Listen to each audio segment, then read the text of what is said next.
ஆரம்பிச்சுட்டு இன்னைக்கு நாள் முழுவதும் என்ன நடந்தாலும் சரி அதை அப்படியே ஏற்றுக்கிற ஒரு மனப்பக்குவத்தை எனக்கு கொடு அப்படின்னு நம்ம வேண்டிக்கிட்டு அந்த நாளை நம்ம ஆரம்பிக்கலாம். இதுதான் முழு சரணாகதி. அதே மாதிரி அன்றைய நாள் முழுவதும் முடிச்சுட்டு இரவு படுக்கிறதுக்கு முன்னாலேயும் கடவுள்கிட்ட நின்று அன்னைக்கு நடந்த நல்லவைகளுக்கெல்லாம் நன்றி சொல்லலாம். நமக்கு பிடிக்காத எதுவும் நடந்திருந்தா கூட அதுவும் பிற்காலத்தில் நமக்கு ஏதோ ஒரு நன்மை தரும்.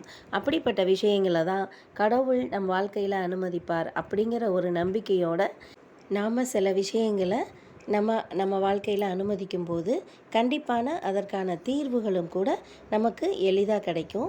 இப்படி ஒரு வாழ்க்கை முறையை நாம் தொடர்ந்து வாழ ஆரம்பிக்கும்போது நம்மை சுற்றிலும் நடக்கிற மாற்றங்களை நீங்கள் கண்டிப்பாக உணர்வீங்க. அதில் எவ்வளவு நல்ல விஷயம் இருக்குது அப்படிங்கிறதையும் நீங்கள் உணர்வீங்க.